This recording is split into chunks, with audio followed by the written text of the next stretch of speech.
The Attitude Era of WWE is remembered as a golden age of chaos and creativity, where legendary stars like The Rock, Stone Cold Steve Austin, and The Undertaker made history. But amidst all that glory, there were also those who failed spectacularly. Wrestlers who, despite having the look, potential, or even big opportunities, left fans sighing in disappointment because of their blandness or outright bizarre personas. From pointless gimmicks to performances beyond saving, here are the 10 worst wrestlers of WWE's Attitude Era. Let's dive right in. Wrestling Sphere, go! Number 10. Bastion Booger. Among the strangest characters to ever step into a WWE ring, none surpassed Bastion Booger, a true disaster in both presentation and career.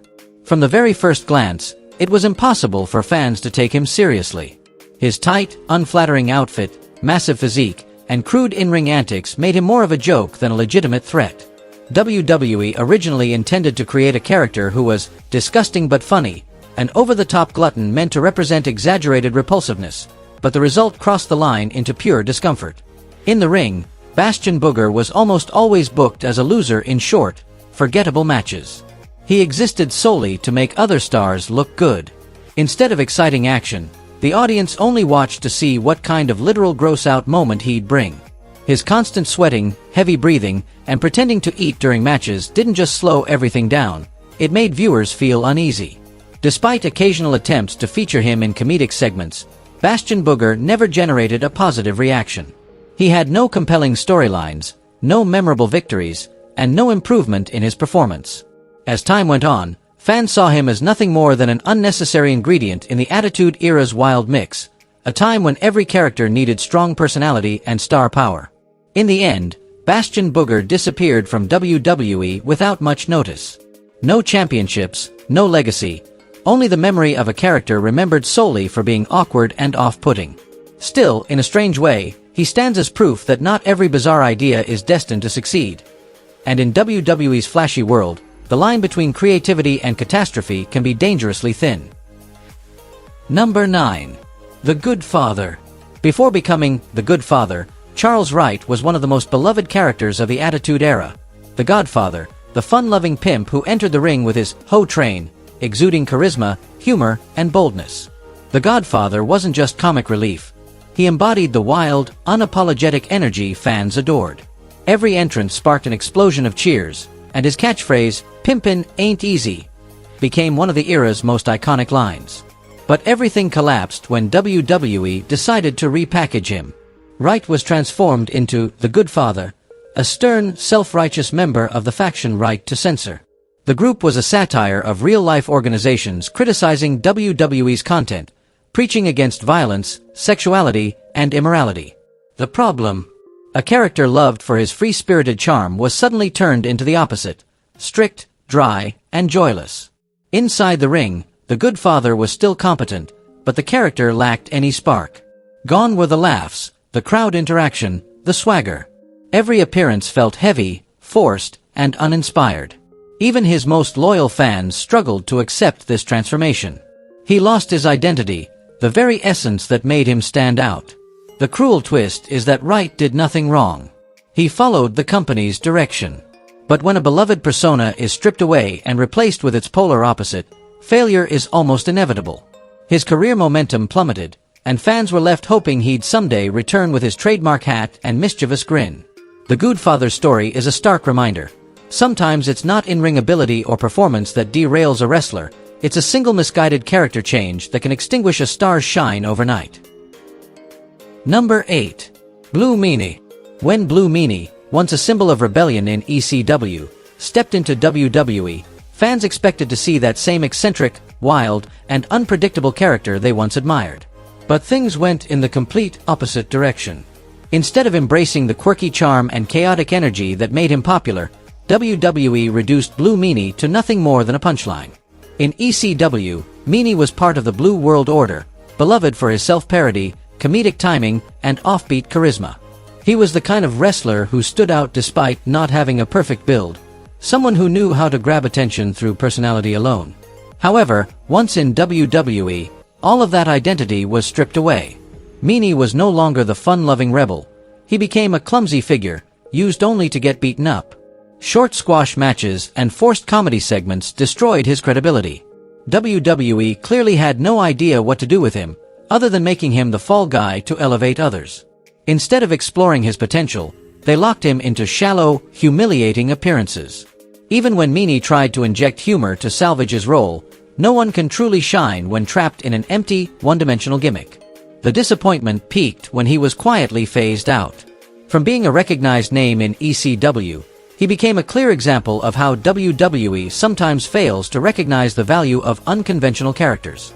Blue Meanie could have brought a fresh flavor to the Attitude Era.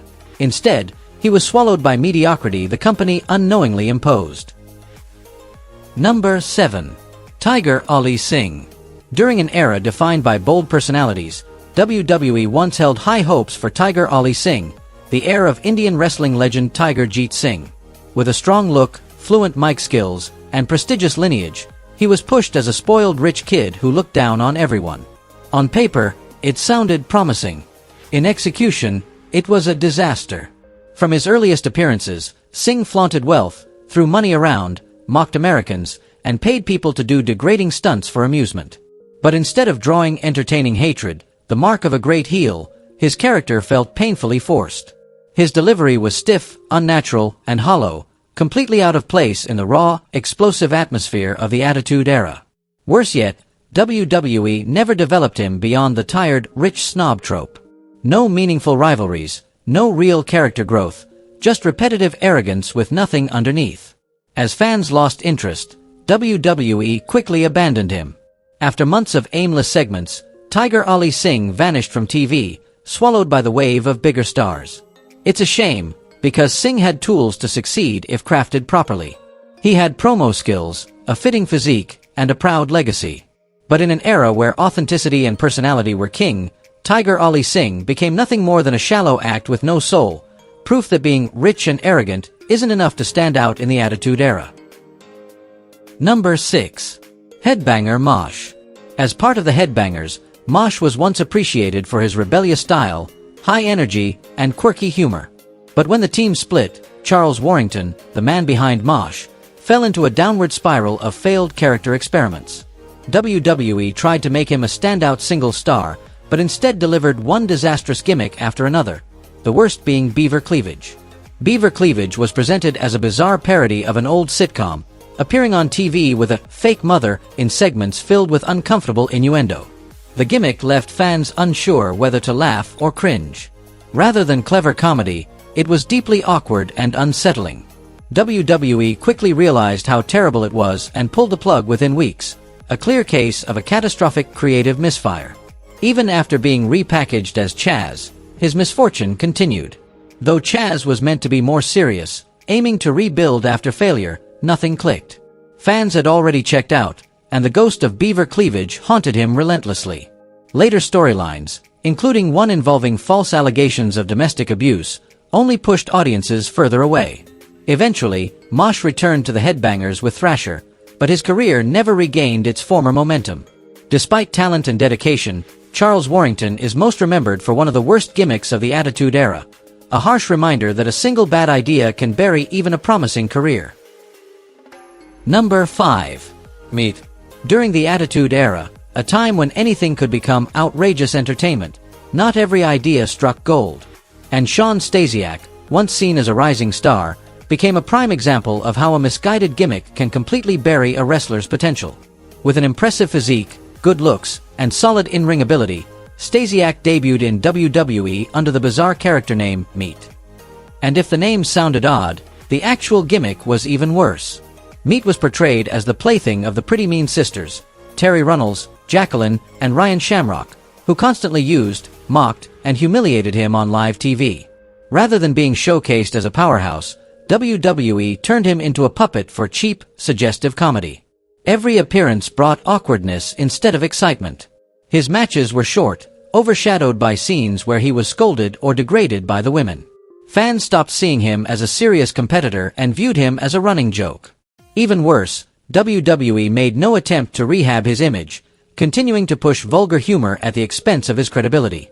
Despite having all the tools to succeed, strength, athleticism, and presence, the flawed presentation destroyed everything. No one remembered his moves. They only remembered the humiliation.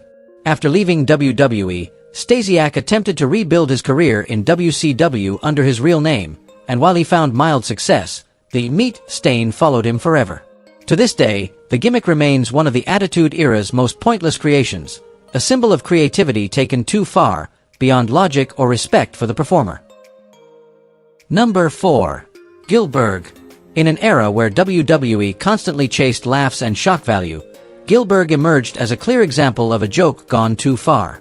Dwayne Gill was originally just an enhancement talent, appearing in minor roles. But everything changed when WWE repackaged him as a parody of Goldberg, WCW's unstoppable phenomenon at the time. Thus, Gillberg was born, a scrawny, frail imitation walking through fake smoke, with tiny sparklers and exaggerated roars. At first, the parody worked for a cheap laugh. His over-the-top expressions, stiff walk, and laughable chest-thumping amused fans with its blatant mockery. But as the act dragged on, the humor wore thin. The joke lost its punch and became repetitive filler. Gillberg rarely, if ever, won a match. He was used strictly as a gag. No storylines, no depth, no evolution. For some, he was harmless comic relief, but to true wrestling fans, it felt like a waste. Dwayne Gill had experience, understood ring psychology, and knew how to work a crowd, yet all of that was buried under a costume of goofy satire. The irony. WWE didn't even need Gillberg for long, but they kept him around as a statement, "We can mock anyone." It became both funny and frustrating. Gillberg wasn't terrible at wrestling. He was a victim of poor creative direction. When the lights faded, nothing remained but the image of a fake Goldberg with a forced grin, an emblem of absurdity, remembered as one of WWE's most forgettable gimmicks. Number 3. Kurgan. Kurgan is a textbook example that size alone isn't enough in professional wrestling. Standing over 7 feet tall, Robert Maillet entered WWE as a monstrous force, hyped as a ruthless destroyer set to dominate the roster. With his intimidating frame, blank stare, and towering presence, he seemed perfect for a fearsome role. But the reality was far from it. From his early matches, Kurgan showed clear awkwardness. His moves were slow, stiff, and lacked emotion. Instead of being terrifying, he came off as someone trying to act scary. WWE tried pairing him with the Jackal, and later with the Oddities, hoping to salvage the character. But by then, the damage was done. With the Oddities, Kurgan shifted from menacing giant to friendly goof, completely erasing his initial aura. What made it worse was WWE's history of successful big men, The Undertaker, Kane, Big Show, all giants who carried charisma and presence. Kurgan, however, couldn't connect with fans. His entrances drew no cheers or boos, only indifference. And in wrestling, silence is the worst reaction of all. When the Oddities disbanded, Kurgan quietly disappeared from WWE. The once promoted, unstoppable beast faded without impact. Ironically, he later found better success in Hollywood films than he ever did in the ring. In hindsight, Kurgan wasn't lazy or unskilled. He was simply a casualty of WWE's belief that bigger means better. But without personality, technique, or fan connection, even a 7-foot giant can fail to convince anyone he's a true monster. Number 2. Gerald Briscoe and Pat Patterson. Gerald Briscoe and Pat Patterson were once considered true legends in the world of professional wrestling. They weren't just skilled competitors who fought across numerous promotions, but also key figures in helping build WWE during its most crucial growth period. Patterson became the very first Intercontinental Champion, while Briscoe was a standout star during the 70s and 80s. However, when WWE entered the Attitude Era, a time fueled by entertainment and over-the-top humor, both men were reborn in a way no one could have predicted. Instead of being honored as icons, Briscoe and Patterson were turned into Vince McMahon's bumbling sidekicks, better known as the Stooges. No longer celebrated champions, they became clumsy henchmen, constantly brown-nosing their boss with ridiculous antics. On Raw and SmackDown, they were often seen nervously circling Vince, only to end up humiliated and beaten down by stars like Stone Cold Steve Austin or The Rock. They were regularly attacked, mocked, and even placed in absurd matches like the infamous Hardcore Evening Gown match, where both appeared in dresses, fighting on live TV. These scenes made fans laugh, but also left long-time viewers feeling bittersweet, watching two legends reduced to comic relief. Yet, from another perspective, Briscoe and Patterson showcased absolute professionalism. They understood that Attitude-era WWE wasn't just a wrestling ring, it was mainstream entertainment. They willingly sacrificed their dignified images to enhance storylines, especially the unforgettable feud between Vince McMahon and Stone Cold. Still, it's undeniable that their Stooges' role overshadowed their legacy for some fans. Rather than being remembered as trailblazers, many recall them as foolish lackeys. It's a perfect example of the Attitude Era's double-edged sword, where the line between glory and mockery was often just one script away. Number 1. Giant Silva. Towering at over 7 feet 7 inches, Giant Silva entered WWE with massive expectations, literally. His enormous frame, wide shoulders, and shovel-sized hands made him look like a real-life giant, the kind of visual spectacle WWE loved during the Attitude Era. From the moment he stepped through the curtain, he turned heads. But sadly, that was the full extent of his appeal. Despite his imposing stature, Silva lacked even the most basic fundamentals of professional wrestling. He moved sluggishly, awkwardly, and often seemed unable to control his own body in the ring. What should have been powerful strikes came off weak and uncoordinated, turning matches into chaotic, clumsy displays. Whenever Silva appeared, fans didn't anticipate competition. They braced for accidental stumbles or mistimed spots. WWE tried to hide his flaws by placing him in the Oddities, a group of bizarre misfits designed more for spectacle than serious wrestling. Yet even there, Silva failed to stand out. While teammates like Kurgan and Golga had at least some personality, Silva felt like a giant out of place, physically overwhelming, yet emotionally empty, with no charisma or ring presence to support his size. Eventually, WWE abandoned any hope of molding him into a star. After leaving, Silva attempted smaller promotions and even MMA, but results were no better. He became a living reminder of one of WWE's oldest truths: size can make you noticeable, but talent is what makes you memorable. Today, fans still mention Giant Silva, not as a legend, but as proof that in the Attitude Era, not every giant was destined to be a monster.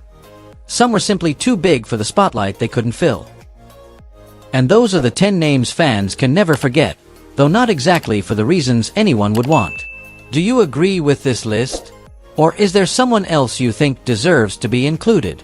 Let us know in the comments, hit like, and don't forget to subscribe to Wrestling Sphere so you won't miss any of our upcoming videos.